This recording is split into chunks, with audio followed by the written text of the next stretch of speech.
బేతాళ కథ. పట్టు వదలని విక్రమార్కుడు చెట్టు వద్దకు తిరిగి వెళ్ళి చెట్టుపై నుంచి శవాన్ని దించి భుజాన వేసుకుని ఎప్పటిలాగే మౌనంగా శ్మశానం కేసి నడవసాగాడు.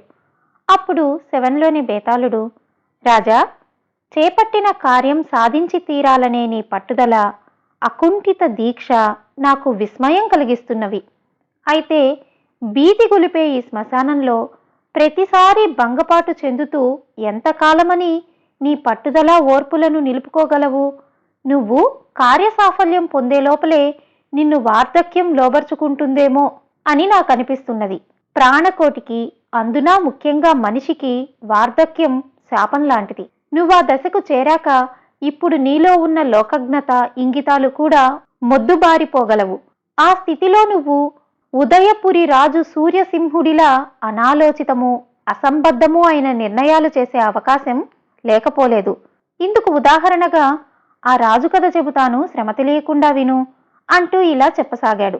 ఉదయపురి రాజు సూర్యసింహుడు మహావీరుడు, దయామయుడు. ధర్మపాలనతో ప్రజల హృదయాలలో సుస్థిర స్థానాన్ని సంపాదించుకున్నాడు. అయితే సంతానం లేని కారణంగా ఆయన తర్వాత సింహాసనాన్ని అధిష్ఠించే వారసుడు లేడు. తనకు సంతానం కలగలేదన్న అసంతృప్తితో ఉండగానే సూర్యసింహుడు వృద్ధాప్యం ఒడిలో పడ్డాడు. ఆయన పరిపాలనా బాధ్యత కొంత మంత్రులకు అప్పజెప్పాడు. కాలక్రమాన పరిపాలనలో కొన్ని మార్పులు వచ్చాయి. అవి సూర్యసింహుడి ఎరుకకు రాలేదు. రాజోద్యోగులలో లంచగొండితనం ప్రబలింది. రాజ్యంలో దొంగలు, దారి దోపిడీగాళ్లు విజృంభించసాగారు. సూర్యసింహుడి కొలువులో భద్రుడనే మావటి ఒకడు ఉండేవాడు. వాడి వయసు కూడా ఇంచుమించు రాజు వయసే. వాడు ఎంతో కాలంగా పట్టపుటేనుగకు మావటి. ఒకసారి భద్రుడికి జబ్బు చేసింది. అది తెలిసిన సూర్యసింహుడు కొంత ధనం పంపాడు. పక్షం రోజుల తర్వాత భద్రుడు కొంత కోలుకొని రాజుని కలిసి, మహారాజా, నా మనసులోని మాట తమరు మన్నిస్తానంటే విన్నవించుకుంటాను అన్నాడు. సరే, సంకోచించకుండా అదేమిటో చెప్పు అన్నాడు సూర్యసింహుడు. మహారాజా, నా కొడుకు భాస్కరుడు గురుకులంలో విద్యనభ్యసించాడు. అయినా వాడికి తమ ఆస్థానంలో మరేదైనా ఉద్యోగం చేయడం కన్నా నా వృత్తినే చేపట్టాలని ఉన్నది. వాడు ఏనుగులను మచ్చిక చేయడంలో కడు నేర్పరి. ఇక ముందు పట్టపటేనుగు మావటిగా వాడికి కొలువు ఇప్పించండి అని వేడుకున్నాడు భద్రుడు. ఇందుకు సూర్యసింహుడు, దానికేం భాగ్యం, నీ కొడుకును ఒకసారి గజశాలకు రమ్మని చెప్పు, వాడి నైపుణ్యం ఏపాటిదో చూడాలి అన్నాడు. మర్నాడు భాస్కరుడు గజశాలకు వెళ్ళాడు. అక్కడ కాలమేఘం అనే ఏనుగు ఉన్నది. అది మహామొండిఘటం. దాన్ని అదుపు చేయడం చాలా కష్టమైన పనిగా అందరూ భావించేవారు. దాని మీద ఎక్కి రాజప్రాసాదం చుట్టూ తిరగవలసిందిగా భాస్కరుడికి ఆదేశం అందింది. భాస్కరుణ్ణి చూస్తూనే కాలమేఘం గట్టిగా ఘీంకరించింది. భాస్కరుడు ఏమాత్రం భయపడక ఒడుపుగా దాని మీదకి ఎక్కి అంకుశంతో దాన్ని అదుపు చేసి రాజప్రాసాదం చుట్టూ నడిపించాడు. ఇది చూసి భాస్కరుడి నైపుణ్యం గుర్తించిన రాజు వాడికి పట్టపటేనుగు వజ్రదంతి బాధ్యతను అప్పగించాడు. ప్రతి సంవత్సరం లాగే ఆ సంవత్సరం కూడా సూర్యసింహుడి జన్మదిన సందర్భంగా రాజధాని నగర వీధులన్నీ అలంకరించారు. ఏనుగు అంబారీలో ఆసీనుడై నగర వీధుల్లో ఊరేగే తమ రాజును చూసేందుకు నగర ప్రజలు వీధుల్లో బారులు తీరి నిలబడ్డారు. రాజు పట్టపటేనుగు మీది అంబారీలో కూర్చోగానే భాస్కరుడు ఏనుగును నెమ్మదిగా ముందుకు నడిపించాడు. ఆ సమయంలో ఆకాశం మేఘావృతమై ఉన్నది. రాజవీధికి రెండు వైపులా నిలబడిన ప్రజలు తమ రాజును చూసి హర్షధ్వానాలు చేయసాగారు. వీధుల్లో అక్కడక్కడ స్వాగత తోరణాలు, ద్వారాలు కట్టబడి ఉన్నాయి. పట్టపటేనుగు వాటి కిందుగా వెళుతూ ఒకచోట పెద్ద స్వాగత ద్వారాన్ని సమీపిస్తున్నంతలో హఠాత్తుగా ఆకాశం పెద్దగా ఉరిమి ద్వారం మీద పెళపెళారావాలతో పిడుగుపడింది. ఆ పిడుగుపాటుకు స్వాగత ద్వారం కూలనున్నంతలో భాస్కరుడు పట్టపుటేనుగును అంకుశంతో అదిలించి మెరుపు వేగంతో ముందుకు నడిపించాడు. ఆ విధంగా రాజుకు పెద్ద ప్రమాదం తప్పింది.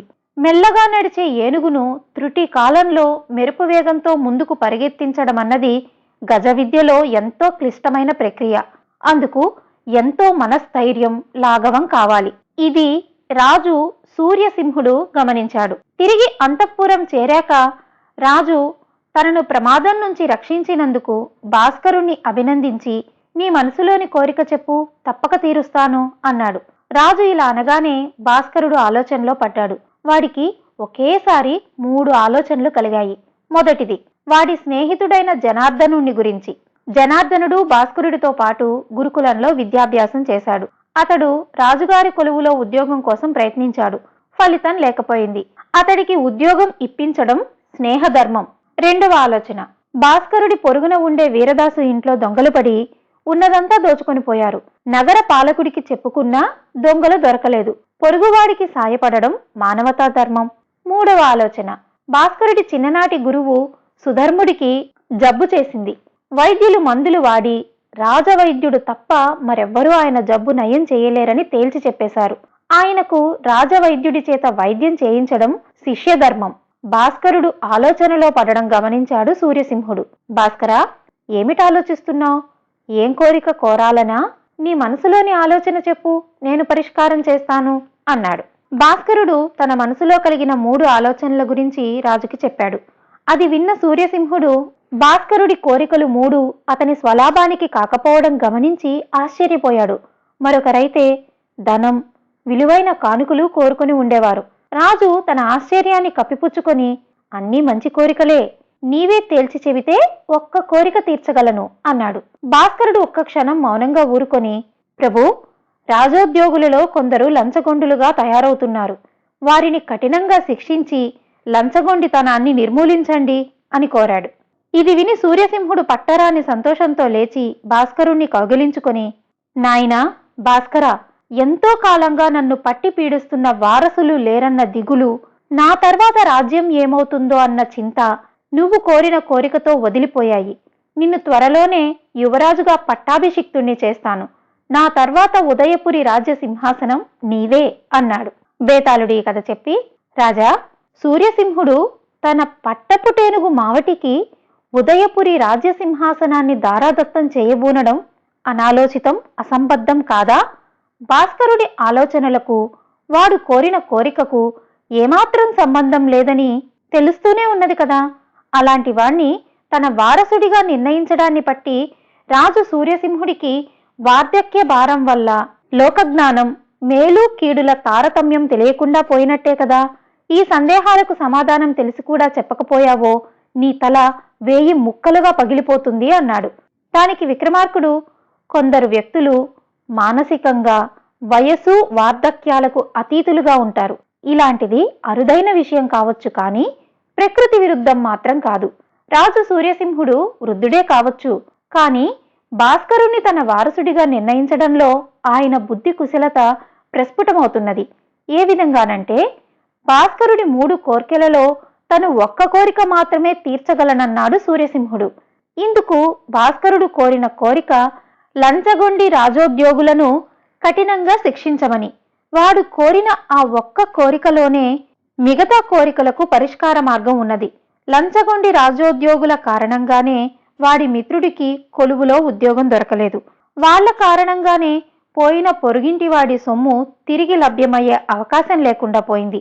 ఇక తన గురువు అనారోగ్య స్థితిలో ఉన్నాడని చెప్పిన తరువాత రాజు ఎలాగూ ఆయనకు వైద్య సహాయం చేస్తాడు. ఇదంతా గ్రహించిన రాజుకు భాస్కరుడు గొప్ప ఆలోచనా శక్తి గలవాడని అర్థమైంది. అంతేకాక వాడు అవకాశం ఉన్నా తనకు లాభించే కోరిక కోరలేదు. దీన్ని బట్టి భాస్కరుడికి పొరుగు క్షేమం, రాజ్య భద్రత తప్ప మరొక ఆలోచన లేదని తేలుతున్నది. ఆ కారణంగానే సూర్యసింహుడు వాణ్ణి తన వారసుడిగా ఎన్నుకున్నాడు. ఇందులో అనాలోచితం, అసంబద్ధత అంటూ ఏమీ లేదు అన్నాడు. రాజుకు ఈ విధంగా మౌనభంగం కలగగానే బేతాళుడు శవంతో సహా మాయమై తిరిగి చెట్టెక్కాడు. కథ సమాప్తం.